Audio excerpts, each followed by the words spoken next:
오늘 본문에서는 드디어 바울이 끝으로 가기를 열망했던 로마로 떠나게 되는 모습을 보여주고 있습니다.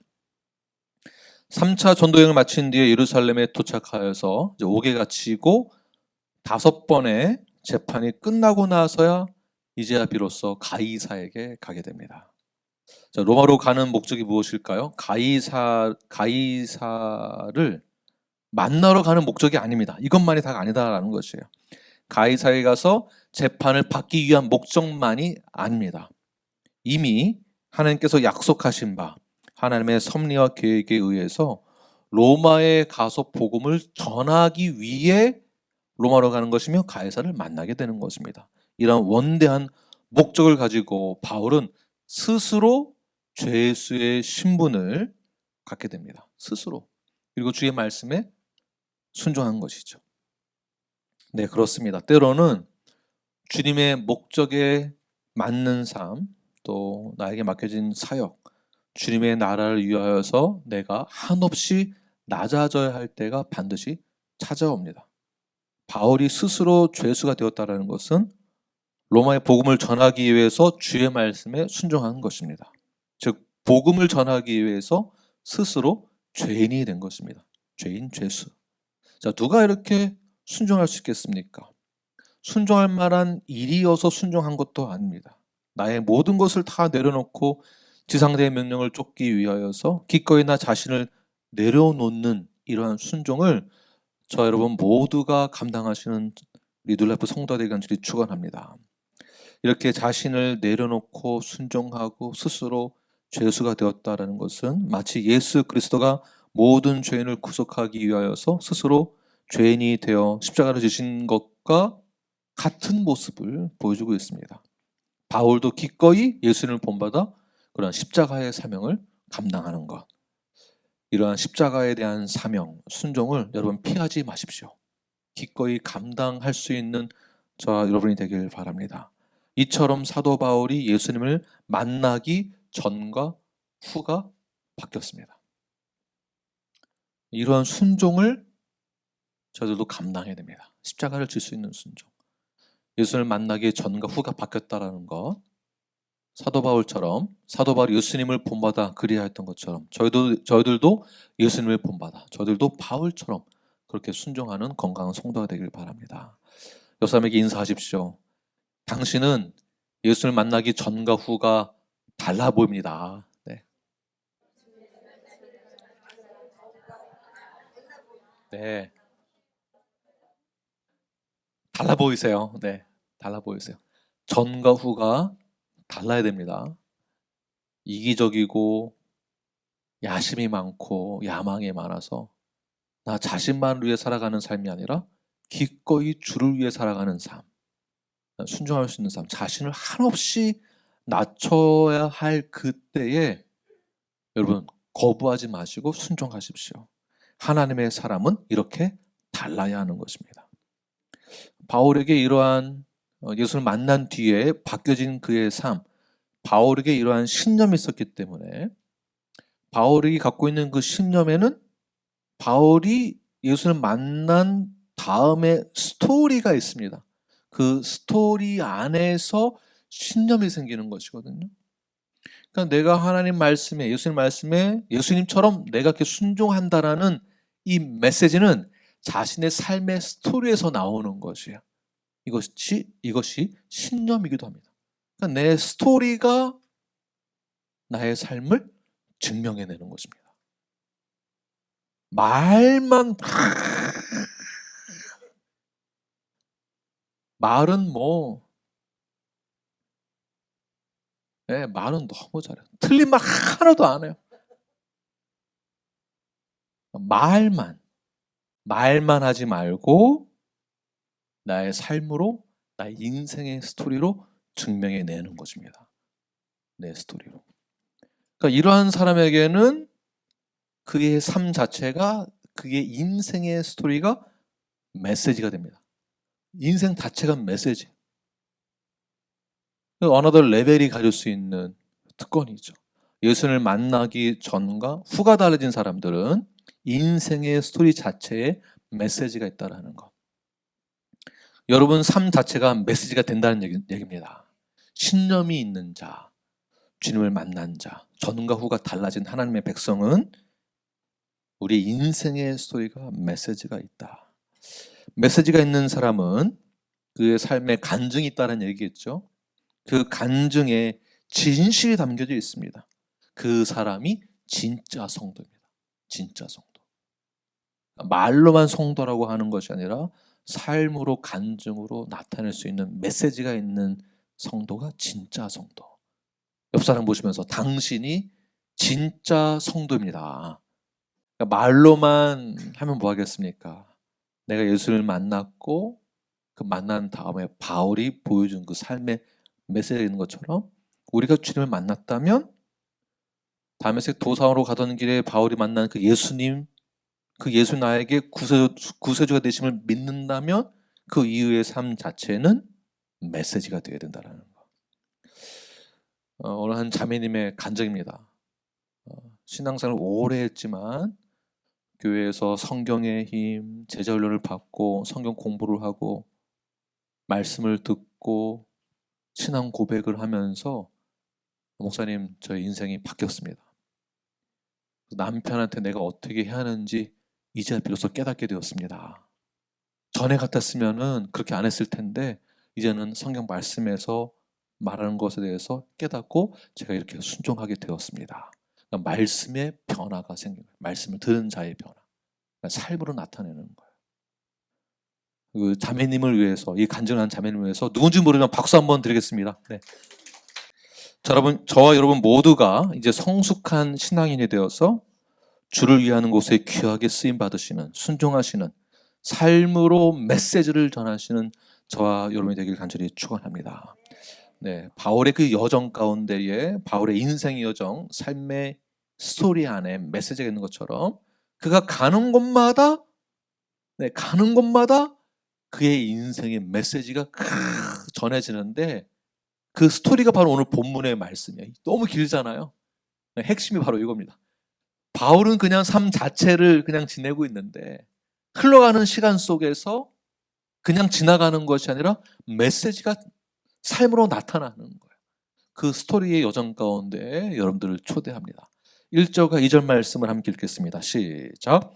우리가 배를 타고 이달리아에 가기로 작정되매 바울과 다른 죄수 몇 사람을 아구스도대의 백부장 율리오라는 사람에게 맡기니 아시아해변 각처로 가려 하는 아드라무떼노 배에 우리가 올라 항해할세 마게도냐의 데살로니가 사람 아리스다고도 함께 하니라. 네, 사도행전의 저자가 누구이죠? 누가입니다. 오늘 바울과 함께 배를 타고 항해를 시작한 다른 사람들도 있지만 여기 아리스다고를 소개하는 동시에 사실은 누가도 동행하고 있습니다. 누가 기록한 자니까 그 사실 직접 목격하고 그 사실을 직접 글로 적은 자가 누가입니다. 다시 말해서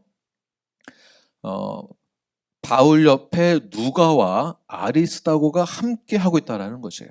아리스다고는 언제 등장하냐면 에베소에서 아데미 여신의 신봉자들이 소동을 일으켰을 때부터 바울과 동행한 자입니다.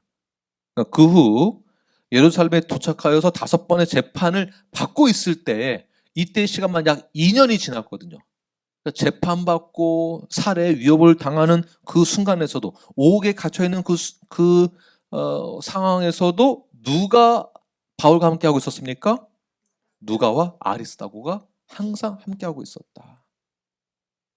그리고 이제는 배를 타고 로마로 이송되는데 재판을 받기 위해서 이송되는 데에 그때도 누가와 아리스도가 함께하고 있는데요. 바로 이들이 바울의 협력자이자 조력자, 동역자라고 볼 수 있습니다. 바울을 위해서 희생하며 그러니까 바울을 위해서뿐만 아니라 바울의 사역에 동참하고 바울을 위해서 또 하나님의 나라를 위해서 주의 나라를 위해서 희생하고 봉사하기로 결단한 동역자, 조력자. 바울이 가장 어렵고 힘들고 옥에 갇혀 있을 때에도 누가 있었습니까? 누가와 아리스다고는 바울의 곁을 떠나지 않았습니다. 또한 사역의 기쁨과 즐거움 그리고 좋은 열매를 맺고 있을 때에도 누가와 아리스다고가 함께 있었습니다. 바울이 가장 어렵고 힘들고 바울이 동굴 속에 들어가 있을 때에도 바울에게 그때 위로가 필요하고 격려가 필요할 때 누가 옆에 있었습니까? 누가와 아리스다고. 그들은 바울을 진정으로 위로하고 격려하며 조력자로서 끝까지 자신 역할을 잘 감당하면서 바울 옆에서 동역자로 있었다라는 것이에요. 여러분들은 누가와 아리스다고와 같은 동역자가 있으십니까? 네, 네, 바로 뉴라이프입니다. 네, 저에게 있어서 동역자이자 조력자는 뉴라이프 여러분들이고요. 여러분들에게 있어서 동역자와 조력자는 바로 옆에 형제와 우리 자매 뉴라이프입니다. 이렇게 옆 사람에게 이렇게 고백하십시오. 당신 나의 동역자입니다. 네, 당신이 나에게 있어서 네, 쭉 한번 해보세요. 당신 나에게 있어서 가장 큰 기쁨이고 위로가 됩니다. 네, 조력자가 함께함으로 저희들이 앞으로 가야 하는 그 우리 성화의 여정, 저 혼자였으면 감당하기 어려웠을 것입니다. 그러나 우리 모두가 함께하기 때문에 성화를 이뤄나가는 과정 가운데 힘이 들어도 내 옆에는 사랑하는 저의 아내도 있고 또 저 옆에는 사랑하는 눌러프 성도가 있기에 여러분이 있기에 그 길을 기쁜 마음으로 갈 수 있는 것입니다. 바로 바울이 로마로 가는 그 여정이 로마 하면 뭐가 떠오르시나요?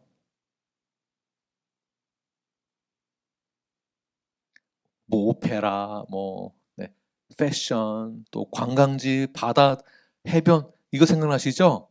바울은 그것 때문에 간 것이 아닙니다. 재판을 받으러 가고 옥에 갇히고 복음을 전환한 다음에 그가 당할 고통과 죽음이 눈앞에 있다는 것을 알고도 순종하는 마음으로 가는 것입니다.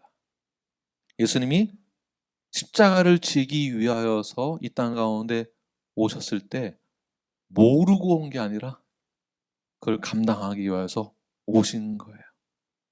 바울이 그런 여정 속에 들어갈 때 누가 앞에 있다라는 것입니까? 누가와 아리스도가 함께하기 때문에 로마로 가는 그 길을 기꺼이 기쁜 마음으로 동역자들과 함께 같이 가는 것입니다. 바울이 얼마나 로마로 가는 그 길이 든든하고 힘이 났을까요? 우리의 사역의 현장에서도 그것도 가장 힘든 인생 여정을 걸어가고 있을 때 나와 함께 동행할 수 있는 사랑하는 나의 아내와 가족과 더 나아가 성화를 이루기 위해서 전 교인이 함께 동역을 한다면 이것은 나의 개인적인 인생에도 가장 큰 기쁨이 되는 동시에 우리 눈앞에 모든 성도들에게도 동일한 기쁨이 되는 것입니다. 네. 끝까지 함께 신앙 여정을 같이 걸어갈 동역자 바로 뉴라이프 여러분들입니다. 옆 사람. 네. 다시 한번 보십시오. 어떤 분들인가. 끝까지 함께 가는 겁니다. 이것이 교회 공동체예요. 이것이 교회 공동체. 그래서 교회 공동체를 쉽게 생각하거나 가볍게 여기지 마십시오. 제가 다시 한번 말씀드리겠습니다. 여러분들은 저에게 있어서 함께 할 수 있기에 끝까지 신앙 여정을 같이 할 수 있기에 저에게 있어서 모든 것이 영광입니다. 그리고 이 모든 영광을 주님께 올려드립니다. 할렐루야. 네, 그런 마음으로 이제 바울은 항해를 떠나게 되는데요. 항해를 떠나면서 폭풍을 만나게 됩니다. 광풍. 이제 그 내용을 함께 나누겠습니다. 7절 말씀을 함께 읽겠습니다. 시작. 배가 더디가 여러 날 만에 간신히 니도 맞은편에 이르러 풍세가 더 허락하지 아니하므로 살몬의 앞을 지나 그레데 해안을 바람막이로 항해하여. 항해는 북서쪽으로 항해하는데 그러나 풍세가 바람이 허락하지 않아서 북서풍을 만나 간신히 니도 맞은편에 서게 되는데요. 천신만고 끝에 여러 날이 지나 어렵게 도착하지만 그 시간이 약 2주가 걸렸습니다. 그러니까 이주가 그렇다는 것은 그만큼 항해가 어려웠다라는 것을 보여주고 있는 것입니다. 실제로 무라에서 니도까지는 순풍만 만나면, 그러니까 바람이 뒤에서만 밀어주면 하루 만에 도달할 거리입니다. 그런데 이주가 그렇다는 것이에요. 그래서 순풍이 오기까지 기다렸다가 가려고 했는데 그럴 기미가 보이지 않자 가장 어려운 항로를 우리 백부장이 선장과 함께 선택하게 됩니다. 그래서 살몬의 앞을 지나 그레데 해안을 바람망이로 항해하다가 이들이 폭풍으로 인해 큰 어려움을 만나게 되는데요. 그래서 바울이 그 어려움을 만나기 전에 이런 권면을 하게 됩니다.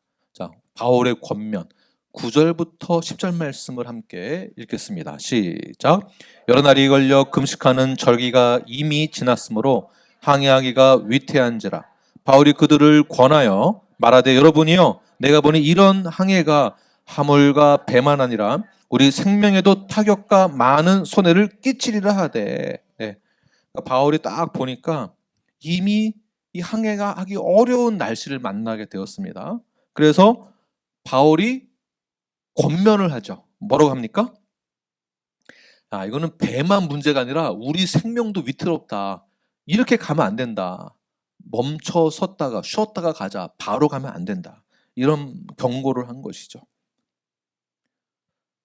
자, 출항해서 항해한다라는 것, 그 시즌에, 지금 시즌에 그 지중해를 건넌다라는 것은 그 당시에 그 시기에 되게 어려운 날씨였었습니다. 바울이 이것을 너무나 잘 알고 있었죠. 어떻게 알 수 있었겠습니까? 이미 지중해를 여러 번 왔다 갔다 했잖아요. 네. 하나님이 알려준 게 아니라 이미 경험이 많은 거예요. 거기에다가 그래서 이제 바울이 이제 권면을 해주는 것이죠. 권면을 해주는데 모두 다 바울의 말을 받아들였을까요? 무시했을까요? 무시했습니다. 거절했습니다. 왜 그렇습니까? 바울은 제수의 신분이기도 하고 바울이 선장도 아니고 선원도 아니고 뭐 선주도 아니고 권력자도 아니고 또 바울은 전문가도 항해 전문가, 뭐 바다 전문가, 뭐 이런 거 아니죠. 박사가 아닙니다. 그는 단순히 죄수의 신분을 가지고 있었습니다. 그러니 그 누구도 죄수인 바울의 말을 듣지 않았습니다. 무시했습니다. 또 다른 한 가지는 그들이 왜 바울의 말을 무시하고 급하게 항해를 시작했는가? 왜냐하면 그들이 가지고 있는 욕심 때문입니다. 이런 욕심이 어디서 나왔을까요? 한시라도 빨리 도착해야만 편안하게 지낼 수 있고, 그리고 한시라도 배를 많이 운항을 해야만, 빨리빨리 사람을 실어 날라야만 뭐가 들어올까요? 돈이 들어오니까. 그래서 인간의 욕심에 의해서 광풍 속으로 들어가게 되는 겁니다. 자, 이 얘기는 하나님이 허락을 해서 광풍, 태풍으로 들어간 것이 아니라 인간의 욕심에 의해서 스스로 태풍 속으로 들어간 것이죠. 준비가 하나도 안 된 상태에서. 이것을 분별하지 못하면 하나님은 나에게 왜 이러시나? 왜 나에게 폭풍을 허락하시는가? 하나님 허락한 것이 아니라 이것은 개인의, 인간의 욕심에 의해서 준비가 안 된 채 폭풍 속으로 들어가게 된 것입니다. 우리 인생에서 내 욕심 때문에 지극히 내 개인적인 충동에 의해서 나도 모르는 사이에 폭풍 속으로 들어가는 경우가 있습니다. 나도 모르는 사이에 옆 사람에 의해서, 주변 사람들에 의해서, 많은 사람들의 눈초리에 의해서 나도 모르는 사이에 무리하게 사업을 진행할 때가 있습니다. 준비가 안 된 채 본인이 폭풍 속에 있는지도, 폭풍 속으로 들어가지도 모른 채 그러한 일을 저지르게 됩니다. 무리해서, 욕심에 의해서, 준비도 안 된 채 그들은 바울의 영적인 교훈과 영적인 조언을 무시하고 본인들이 원하는 방향으로 무리하게 진행하게 되죠. 체면 때문이라도, 욕심 때문에 무리해서 진행합니다. 자, 왜 그럴까요? 왜 이러한 선택을 무리해서 하는 것일까요? 기본적으로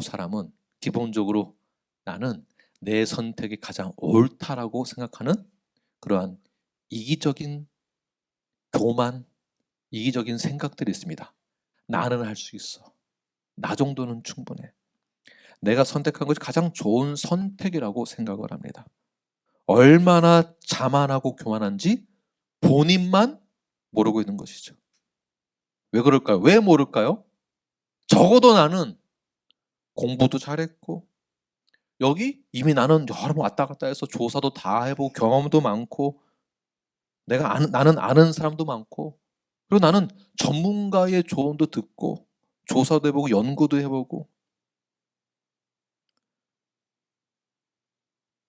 전문가 말을 듣고 우리가 결정한다고 하지만 전문가로부터 조언을 듣고 그것을 100% 믿는다라는 것은 옳지 않은 것이겠죠. 옳지 않다라는 것 알면서도 우리는 나를 어떻게 합리화시키는가? 그래도 이 사람은 믿을 만한 변호사야. 이 사람 믿을 만한 나에게 조언해 줄 분이야. 합리화시켜서 무리해서 자신 욕심을 가지고 결정하게 됩니다.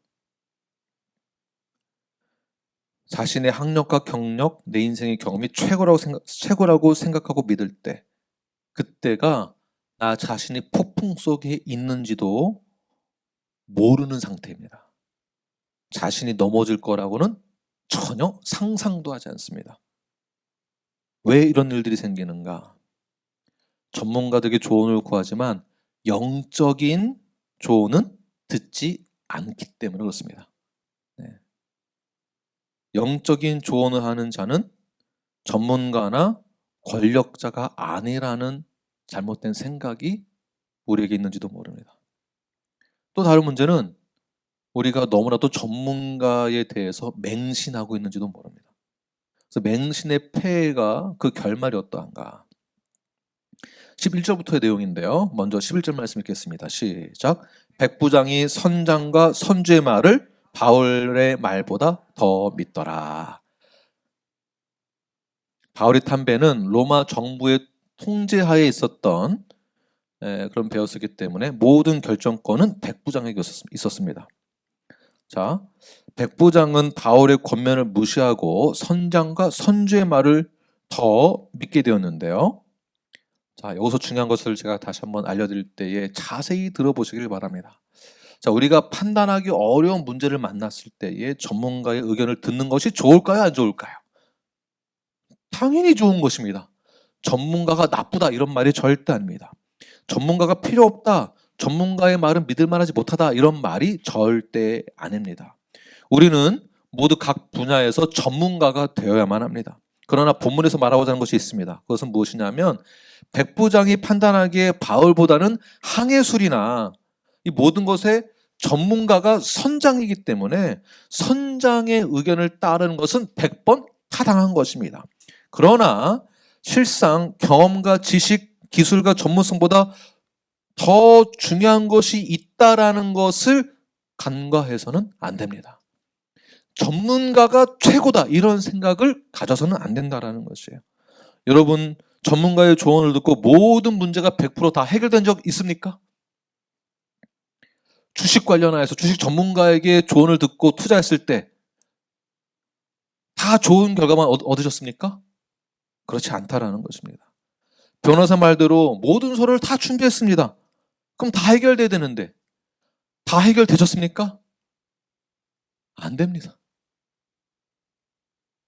목사는 여러분보다 사회, 경제, 문화 모든 분야에서 여러분보다는 전문적이지 못합니다. 사업에 대해서 목사보다 전문가가 누굽니까? 사업가인? 여러분들이죠. 사업하시는 분들. 여러분들이 더 전문가입니다. 여러분들이 전문가시라면은 모두 다 사업의 대성공만 하셔야 됩니다. 경험과 지식과 기술과 전문성 그리고 또 여러분 네트워크를 많이 가지고 계십니다. 그러면 100% 성공을 해야 되는데 전문가가 되는 것도 중요하고 전문가의 말을 참고하는 것도 굉장히 중요한데 그러나 전문가의 말, 내가 전문가라고 해서 모든 것이 다 해결되는 것은 아니다라는 것이에요. 그러니까 맹신해서는 안 된다. 전문가만 바라보고 있으면 안 된다. 그럼 어떻게 되겠습니까? 전문가의 조언 외에도 더 중요한 것이 있다라는 것을 간과하지 마십시오. 바로 우리를 보호하시는 하나님의 인도하심이 있다는 것을 꼭 기억하시기 바랍니다. 하나님의 인도하심이 있다라는 거. 이게 뭐 말도 안 되는 소리 하고 있습니까, 목사님? 그러니까 이런 생각 자체가 잘못된 생각이라는 거죠. 그러니까 우리는 어디에 맹신하고 있는가? 전문성, 내 경험, 내 힘, 내 자랑, 내 능력, 내 학력, 이거를 맹신하거든요. 그러나 이것이 전부 다가 아니다라는 것. 인생을 경험하면 경험할수록, 시간이 지나면 지날수록 이 내 힘으로는 안 되는 영역이 있구나. 이것을 우리는 살면 살수록 더 많이 경험하지 않습니까? 그 이유가 무엇입니까? 하나님의 인도하심의 영역이 따로 있다라는 것입니다. 또 다른 표현은 하나님의 섭리와 계획이 나를 향하여서 존재한다라는 것이에요. 이것이 있다는 것을 잊지 마십시오. 어느 한 성도가 저에게 이러한 사업이 있습니다. 이런 상담한 적이 있습니다. 근데 저에게 사업에 대해서 상담한다 한들 제가 전문가도 아니고 무엇을 조언할 수 있겠습니까? 그러나 제가 그 성도를 바라볼 때 그 성도의 영적인 상태와 영적인 스토리를 알고 있죠. 그러니까 지금 중요한 것은 이 성도는 새로운 사업을 하는 것이 중요한 게 아니고 지금 시점에서는 기도와 말씀과 제전을 먼저 받는 것이 더 중요한 것이죠. 이것이 더 중요하다고 저는 이제 판단이 되는 것입니다. 그러니까 하나님의 타이밍은 나는 준비되어 있고 이미 조사도 다 했고 연구도 했고 리서치도 해보고 자금도 확보했고 네트워크도 형성되어 있고 다 준비되어 있는데 이건 어디까지나 내 생각이고 이 잘못은 너무나도 나의 기준과 전문가의 맹신한 상태가 이제 문제가 되는 거죠. 이 문제는 그 다음에 어떻게 되겠습니까? 내 마음대로 되는 게 없다라는 거잖아요. 내 생각대로 일이 다 풀리지가 않습니다. 내 생각은 다 완벽한데 실상 그렇지 않다라는 것이에요. 그 위에 뭐가 있다는 것입니까? 하나님의 섭리와 계획과 인도하심이 그 위에 있다는 것입니다. 하나님의 타이밍. 다음에 전문가에게 맹신하고 의존했을 때의 폐허, 문제가 있는데 무엇이냐면 전문가는 양심에 있어서 이제 일반적인 것은 아니지만 문제를 굳이 이제 말씀드리자면 전문가가 나쁘다 이런 뜻이 절대 아닙니다. 전문가가 조언을 해줄 때에 얼마나 양심적으로 조언을 해줄까라는 것을 한번 생각해 보셔야만 합니다. 자, 백부장이 선장의 말을 더 믿었다라는 것은 선장이 전문가이기 때문에 믿은 것이거든요. 근데 선장 입장에서는 어떻게 조언해 줬을까? 아까도 말씀드렸지만 선장은 이 배를 최대한 많이 돌려야 됩니다. 그래야 수입이 많이 생기겠죠. 그래서 2주 시간 보내고 저기서 또 2주 보내고 해서 한 달 정도, 2달 정도를 배를 굴리지 못한다면 피해는 더 많아지게 될 것입니다. 그래서 전문가가 조언을 해줬을 때 상대방을 다 걱정을 하고 생각해서 조언을 해줄 리가 없다라는 것입니다. 자기 위주로 자기 입장에 맞춰서 자기한테 좋은 쪽으로 조언을 해줄 것입니다. 여러분 다 당해보셨죠? 그런데도 우리는 이상하게 전문가의 말을 맹신합니다. 그러나 그 전문가 위에 누가 있습니까? 하나님의 인도하심, 하나님의 계획과 섭리, 하나님의 타이밍이 있다는 것입니다. 전문가들은 진심 어린 조언을 할 일이 없습니다. 어떻게 해서든지 자신에게 이익이 되어지고 손님들에게 손해를 보건 말건 그 사람은 상관을 안 할 것입니다. 이것을 백부장이 몰랐던 것이죠. 그래서 백부장이 바울의 말보다 선장의 말을 더 믿은 결과가 어떻게 됐는가? 전문가의 말을 맹신한 자의 결과가 어떠한가? 14절부터 19절 말씀을 함께 읽겠습니다. 시작.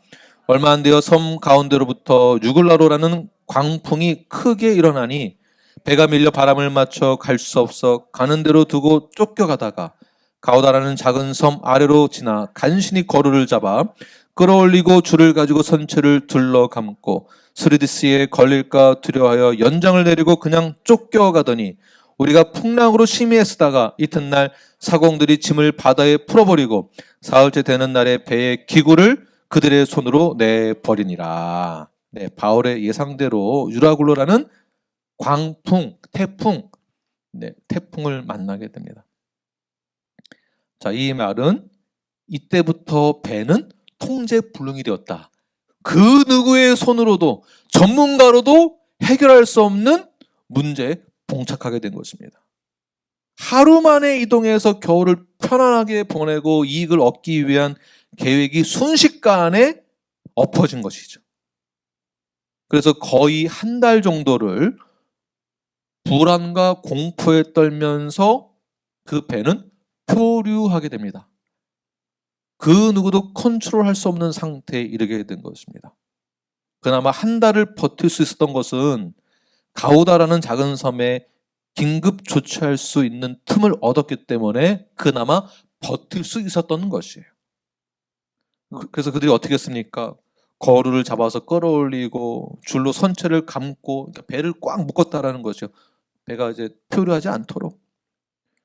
그래서 이것도 안 되자 이걸 배를 컨트롤하기 위해서 모든 연장을 다 버리고 짐과 가구들도 다 버리고 그래도 걷잡을 수 없었다. 여러분의 인생 가운데 이런 경험 있으시죠? 내 계획대로, 내 생각대로 안 되던 때가 있으셨죠? 그때 여러분들은 누구를 찾아갔습니까? 네, 그때는 두 손 들고 주 앞에 나아가는 것입니다. 다른 거 없습니다. 파도와 폭풍 피해를 최소화하고 배를 가볍게 해서 생명을 연장하려고 했지만 노력도 굉장히 많이 했지만 이렇게도 해보고 저렇게도 해보고 누구의 손도 빌려보고 도움도 청해보고 상담도 받아보고 변호사도 만나보고 친구에게 부탁도 해보고 가족들에게 부탁도 해보고 이 사람한테 돈도 꿔보고 저 사람한테 돈도 꿔보고 론도 받아보고 이제는 더 이상 갈 곳 없는 그 상태에 도달했을 때 그 결과 어떻게 됐는가? 20절, 21절 시작. 여러 날 동안 해도 별도 보이지 아니하고 그 풍랑이 그대로 있음에 구원의 요망마저 없어졌더라. 여러 사람이 오래 먹지 못하였음에 바울이 가운데 서서 말하되 여러분이여 내 말을 듣고 글에 대해서 떠나지 아니하여 이 타격과 손상을 면하였다면 좋을 뻔하였느니라. 여러 날 동안 해도 보지 못하고 별도 보지 못한 상태가 되었습니다. 모든 것이 내 눈앞에서 다 사라지는 그때에 우리는 가끔씩 동굴로 들어가게 됩니다.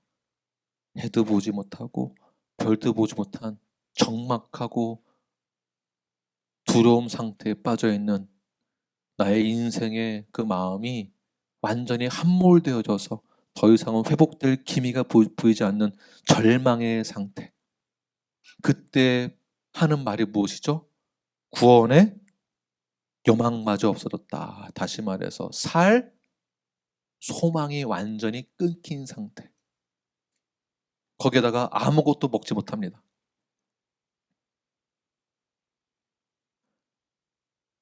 생명의 연장이 어려워진 상태. 살 소망도 끊기고 더 이상은 내 힘으로 그 어떤 것도 할 수 없는 상태. 우리 인생의 그 항해에서 폭풍을 만났을 때 내가 어디로 가야 할지 내가 방향을 완전히 잃은 나의 인생, 그 인생 가운데 모든 수고와 노력도 그 어떤 소용이 없을 때, 아, 이제 나 끝이구나. 내 인생은 여기서 끝이구나. 희망도 없고 소망도 없구나. 나 인생 끝이구나. 이런 경험하신 분들은 한번 다 자리에 앉아 보시길 바랍니다.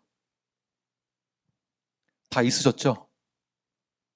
우리 아이들도 다 있었을 것입니다. 자, 이러한 살 소망이 끊기던 때가 언제인가? 왜 이런 살 소망마저 잃게 되는가? 자, 이것은 스스로 교만하고 자만하거나 또는 전문가의 말만 의지하고 믿고 백부장은 바울의 말을 듣지 않았을 때이고요. 우리는 하나님의 인도하심과 계획과 섭리보다 내 스스로 내가 하는 판단과 결단이 옳다라고 생각을 했을 때에, 이때는 걷잡을 수 없을 정도의 위기를 만나게 될 것입니다. 또는 우리에게 주어진 어떤 상황 속에서 참을성이 없고 인내심이 없으므로 섣불리 너무나 쉽게 결정한다면, 하나님의 뜻보다 나의 뜻을 더 내세워서 하나님의 그 신앙적인 성경적인 충고를 듣지 않고 받아들이지 않고 단순히 다수의 의견에 따라서 인간적인 생각이나 합리적인 조건들에 관심을 많이 가지고 세상의 방법을 더 신뢰함으로 우리가 겪는 문제는 더 커지게 됩니다. 우리 인생에서 얼마나 많은 폭풍을 만나게 됩니까? 그러므로 우리는 세상의 방법을 신뢰하는 것이 아니라 우리는 하나님의 섭리와 인도하심을 더 신뢰해야만 합니다. 이사야서 28장 16절 말씀을 함께 읽겠습니다. 시작. 그러므로 주 여호와께서 이같이 이르시되 보라, 내가 한 돌을 시온에 두어 기초를 삼았노니 곧 시험한 돌이요 귀하고 견고한 기초돌이라. 그것을 믿는 이는 다급하게 되지 아니하리로다. 하나님이 세우신 견고한 기초들을 믿는 자들은 다급하게 되지 않는다. 그러니까 놀라지 않게 될 것이다 라는 뜻입니다. 놀라지 않을 것이다. 어떠한 폭풍을 만나더라도 하나님이 세우신 그 기초돌을 믿는 자들은 두려워하지 않을 것이다. 놀라지 않을 것이다. 폭풍이 와도 놀라지가 않는다. 그러므로 사랑하는 눌라표 여러분, 우리 모두는 말씀에 따라 하나님의 뜻에 귀를 기울이고 주님의 말씀에 순종하십시오. 주님의 말씀을 신뢰하시는 그러한 건강한 성도가 되길 간절히 축원합니다. 하나님의 사람은 흔들릴 수 있습니다. 그러나 넘어지는 것은 아닙니다. 하나님의 사람은 좌절할 수 있습니다. 그러나 일어서게 될 것입니다. 하나님의 사람도 사기 당할 수 있습니다. 그러나 좌절하지 않습니다. 하나님의 사람도 폭풍을 만날 수 있습니다. 그러나 이제 더 이상 세상 사람들 말만 믿고 전문가의 말만 듣고 다수의 의견을 따라 합리적인 조건만을 따르는 것이 아니라 우리는 하나님의 인도하심과 섭리 계획을 신뢰함으로 그 위기를 담대히 이겨낼 수 있게 되는 것입니다. 여러분, 세상 사람들이 하는 방법대로 따라하지 마십시오. 우리가 따라하지 않았을 때에 우리가 세상으로부터 분리될 수도 있습니다. 그러니까 소외당할 수도 있습니다. 그러나 오히려 우리는 후에는 주관이 뚜렷하다, 선경 지명이 있다. 오히려 그때 리더십은 더 활성화될 것입니다. 처음에는 무시당할 수 있어요. 그렇다면 바울이 모든 사람이 다 출항해야 된다고 했을 때 본인만 안 된다라고 이렇게 담대하게 말할 수 있었던 것, 그것은 이러한 담대함은 어디서 나오는 것일까요? 바울의 리더십과 바울이 하나님을 향한 열정과 영혼 구원의 사명이, 이러한 사명이 어디서 나오는 것일까요? 바울은 세상을 쫓는 것이 아니라 하나님의 살아계심과 역사하심과 인도하심과 계획과 섭리를 믿고 순종했기 때문에 어떤 상황 속에서도 그는 포기하지 않았다는 것입니다. 폭풍이 와도 포기하지 않고 옥에 갇혀도 포기하지 않고 모든 삶의 자신을 죽이려고 하더라도 포기하지 않았습니다. 왜 그럴까요? 하나님의 역사하심과 하나님의 살아계심과 섭리와 계획을 믿었기 때문에 포기하지 않았다라는 것이에요. 바다의 전문가들, 항해의 전문가들 사이에서도 그의 지혜와 그의 경험은 빛을 발하게 됩니다. 그가 죄수임에도 불구하고 그 배의 리더가 됩니다. 리더십을 발휘하게 되는 것이죠. 그 리더가 되었을 때 공포에 떨고 있는 살 소망이 끊긴 자들에게 대해서 오히려 바울은 그들에게 향하여 인생을 포기한 자들에게 향하여 위로하며 격려합니다. 메시지를 선포합니다. 그의 인생의 메시지, 최고의 메시지, 그가 경험한 인생의 최고의 메시지는 무엇입니까? 22절과 23절 말씀을 함께 읽겠습니다. 시작. 내가 너희를 권하노니 이제는 안심하라. 너희 중 아무도 생명에는 아무런 손상이 없겠고 오직 백분이리라. 내가 속한 바 곧 내가 섬기는 하나님의 사자가 어젯밤에 내 곁에 서서 말하되 아멘. 하나님의 말씀과 신앙적인 충고를 잘 받아들이시는 전문가가 되십시오. 전문가가 되지 말아라가 아닙니다. 신앙의 충고를 잘 받아들이시고 하나님의 섭리와 계획을 믿고 나아가시는 여러분들 되길 바랍니다. 바울은 배에 구원의 소망마저 잃어버린 자들에게 향하여 공포와 두려움에 떨고 있는 자들에게 향하여서 자신의 주관적인 생각, 자신의 입장을 말하는 것이 아닙니다. 그것이 다가 아니에요. 단순히 위로하기 위해서 하는 말도 아니에요. 단순한 이런 말이 아니에요. 괜찮을 거야. 다 나아질 거야. 이런 위로의 말뿐만이 아닙니다. 지금 바울은 자신이 만난 그 하나님의 속성을 이야기하고 있는 것이에요. 자신의 인생에서 만난 하나님, 예수님을 선포하고 있는 것입니다. 메시지를 증거하는 것이에요. 하나님의 계획과 섭리를 선포하고 있는 것입니다. 하나님이 나를 그렇게 인도하실 것이다. 나를 인도하신 것처럼 너희들도 그러한 인도하심을 받을 것이다. 그것을 믿어라. 내가 너희를 권하노니 이제 안심하라. 하나님의 말씀, 하나님의 섭리를 선포한 것입니다. 메시지를 선포한 것이죠. 하나님이 우리에게도 주시는 메시지가 있습니다. 마치 우리가 이 땅 가운데 살아갈 때 우리는 폭풍 속에서 이 세상을 살아가고 있는 것과 같은 그런 인생을 살고 있습니다. 그 속에서 이 세상에서 구원의 소망마저 잃어버리고 있는 자들에게 찾아가서 아픔과 고통과 슬픔과 좌절을 겪고 있는 자들에게 찾아가서 우리는 그들을 위로해야 합니다. 미래에 대해서 불안감을 갖고 있는 그들에게 찾아가 위로하되 다 괜찮을 거야. 이것만이 아니라 이때 내가 만난 예수 그리스도 하나님을 선포하십시오. 내가 너희를 권하노니 이제 안심하라. 이것은 하나님이 바울을 통해서 그들에게 하나님을 계시하고 있는 것입니다. 하나님은 우리를 통해서, 우리 교회를 통해서 불안과 공포와 어려움과 태풍 속에 있는 자들에게 찾아가서 그냥 격려가 아니라 하나님을 계시하는 거예요. 이 말씀은 우리가 가야 할 길, 삶의 길을 증거해주는, 나타내주는 것입니다. 24, 25절 말씀 함께 읽겠습니다. 시작. 바울아 두려워하지 말라. 내가 가이사 앞에 서야 하겠고 또 하나님께서 너와 함께 항해하는 자를 다 내게 주셨다 하였으니 그러므로 여러분이여 안심하라. 나는 내게 말씀하신 그대로 되리라고 하나님을 믿노라. 자, 어떤 하나님을 계시하고 있습니까? 약속의 하나님을 계시하고 있는 것이에요. 24절. 하나님이 바울을 로마로 보내려고 하시는 목적을, 의도를 바울은 믿고 있잖아요. 하나님이 행하신 놀라운 일들을 바울은 믿고 그리고 그것을 끝까지 신뢰함으로 나아가는 것을 계시하는 거예요. 하나님 반드시 이 약속을 이루실 것이다. 바울은 폭풍 속에서도 어떻게 담대할 수 있었는가? 이러한 자신감은 어디서 나오는가? 바로 사도행전 23장 11절 말씀, 가이사르로 가게 될 것이다. 이 말씀 때문이죠. 바울은 그토록 죽음의 위기에 처해 공포와 두려움 가운데 있을 때 하나님이 바울에게 주신 메시지입니다. 바로 그가 가야 할 길, 내가 어떠한 삶을 가야 하는지 그 길을, 삶의 이유를 하나님이 말씀해 주신 것이죠. 그 이후에 사도 바울이 담대함으로 바뀐 것입니다. 살해 간계와 위협을 받아도 그는 흔들리지 않았습니다. 그 이유가 무엇입니까? 반드시 하나님이 나를 로마로 이끄실 것이다. 이것을 믿었던 것입니다.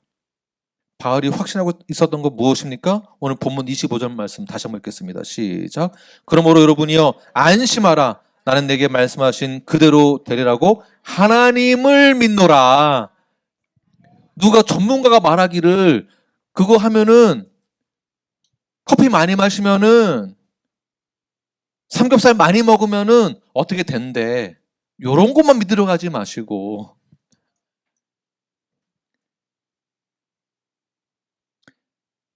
우리의 삶의 여정 가운데서 전문가보다 이 세상의 원리보다 그 위에 계신 그 하나님이 나에게 어떠한 존재가 되시는가. 그러니까 여러분 누구 말을 믿는 겁니까? 누가 박사가 말을 하기를, 누가 뭐 얘기하기를, 이게 아니라 하나님 말씀하시기를, 하나님이 이렇게 말씀하셔. 나는 그 하나님을 믿어. 이 신앙 고백이, 이 선포가, 이 메시지가 사도 바울의 인생을 다 대변해주고 있는 것이에요. 그가 지금까지 그렇게 살아왔던 것이거든요. 길지만 더 진행하도록 하겠습니다. 이러한 고백을 하시는 저 여러분이 되기를 바랍니다. 어찌됐건 바울은 여전히 죄수의 모습이죠. 죄수입니다. 그러나 이제는 백부장이나 선장이나 선주도 그 배를 주관할 수 없게 되었습니다. 지금은 누가 배에 탄 폭풍 속에 있는 사람들을, 이 사람들의 생명을 누가 주관하고 있습니까? 네, 하나님이신데 사람으로 보게 되면 바울이 주관하고 있죠. 바울은 죄수의 신분이지만 이제는 백부장도 아니요, 선장도 아니요, 선주가 아니라 이 사람의 생명을 주관하고 있는 것은, 책임자는 바울이 되었습니다. 하나님의 사람 바울. 하나님은 바울을 죄수임에도 불구하고 위기 속에서 바울을 높이 들어주시죠. 이 원리를 잘 기억하십시오. 위기 속에서 여전히 죄수예요. 죄수에서 자유인이 되었다로 끝난 게 아니에요. 그냥 죄수인데 바울을 죄수임에도 불구하고 그 위기 가운데에서 바울을 높이 세워주십니다. 그리고 바울을 높이 드사 하나님의 살아계시고 역사하시는 것이 분명히 나타나게 되죠. 나는 하나님을 믿노라. 하나님은 반드시 이렇게 하실 거야 라고. 이제 바울은 생명의 위협을 느낀다 하더라도 복음을 더 담대할 수 있게 됩니다. 왜냐하면 하나님이 바울을 계속 세워주시니까. 그러니까 위기가 찾아올 때마다 바울은 흔들리지 않습니다. 더 담대하게 행합니다. 이때 누가 더 세워지나요?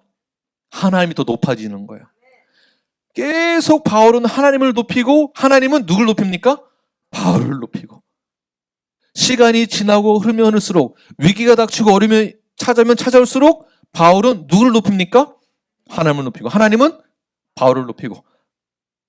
그러나 여전히 신분은 죄수이지만 그 자리에서 모든 영광 하나님께 올려드리게 되는 것이죠. 사랑하는 누리아표 여러분, 하나님은 우리에게 폭풍 속으로 들어가게 하실 계획을 가지고 계십니다. 믿으십니까? 아멘. 여러분 준비되셨습니까? 아멘. 구원의 소망을 잃은 자들에게, 살 소망을 잃은 자들에게, 폭풍으로 인해 모든 것을 다 잃고 두려움 가운데 모든 재산을 다 버려야만 하고 먹지도 못하고 죽을 날을 기다리고 있는 자들에게 이제 하나님은 여러분들을 보내시고자 합니다. 세상으로 보내시고자 합니다. 여러분의 인생의 길, 확고한 삶의 길, 그 믿음, 구원의 확신을 여러분의 삶으로 나타내십시오. 폭풍 속에서 흔들릴 수 있으나 넘어지지 않았음을 나타내십시오. 오직 믿음으로 살아가는 하나님의 자녀는 자신만 생존하기 위해서 기도하지 않습니다. 자신의 생존만을 위해서 그들을 외면하지 않습니다. 다만 하나님을 향한 마음이 주님 안에 닻을 내리고만 있다면 인생의 어떤 폭풍을 만난다 할지라도 우리는 넉넉히 생존할 수 있습니다. 이겨낼 수 있습니다. 그리고 결국 그 후에는 승리의 개가를 부르게 될 것입니다. 이런 확고한 믿음을 가지고 폭풍 속에 있는 자들에게 나아가 살아계신 그 하나님의 인도하심과 계획과 섭리를 선포하고 증거하고 나타내십시오.